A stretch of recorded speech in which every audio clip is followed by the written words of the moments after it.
Today we are starting chapter 12, Sound.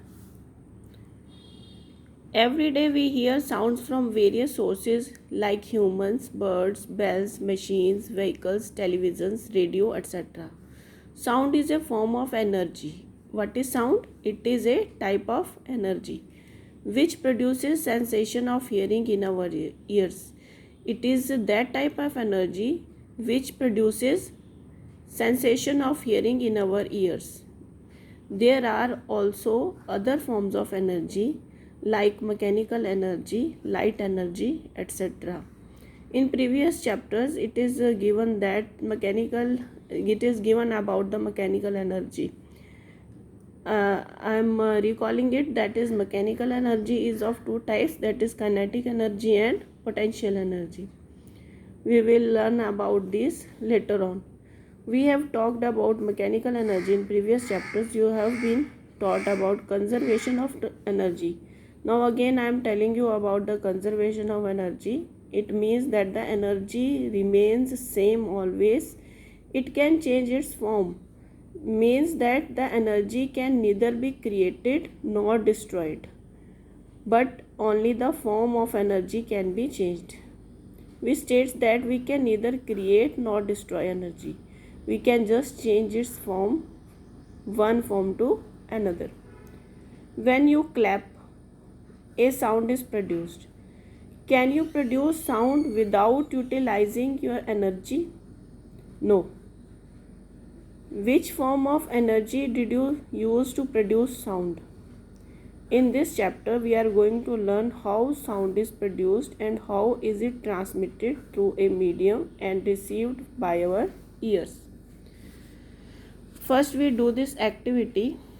See here what is given. Production of sound. Activity 12.1. Take a tuning fork. A tuning fork is a metallic instrument. It is U-shaped instrument. See here it is given. It is a U-shaped instrument.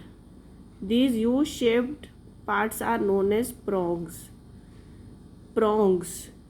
And this is the stick on the below with which we can pick this instrument. Now see here. This is a tuning fork. It is metallic instrument. Now take a tuning fork and set it vibrating by striking its prong on a rubber pad. When we strike the prongs of this tuning fork, then these prongs start to vibrate. These prongs, once these will go to the right side, and then this will come to mean position, then it will go to the left side, then mean position, then right side. Then the vibrations are produced in the tuning fork. Now, do you hear any sound? Touch one of the prongs of the vibrating tuning fork with your finger and share your experience with your friends. When we touch the prong with our finger, we feel the vibrations in it. Now suspend a table tennis ball or a small plastic ball by a thread from the support. Now this is the table tennis ball. It is tied with a string. Now when we bring the vibrated tuning fork near this ball, then because of the vibrations in the prongs of the tuning fork, these balls also get vibrated. Now this ball will go to the left and then mean position, then again it will go to the right, then mean position, then again go to the left. In this way this ball will also get the vibrations. Now suspend a table tennis ball or a small plastic ball by a thread from a support. Take a big needle and a thread. Put a knot at one end of the thread and then with the help of needle pass the thread through the ball. Touch the ball gently with the prong of vibrating tuning fork. Observe what happens and discuss with your friends. I have told you that what happens when the vibrating tuning fork is touched with this tennis ball, then this tennis ball also gets the vibrations.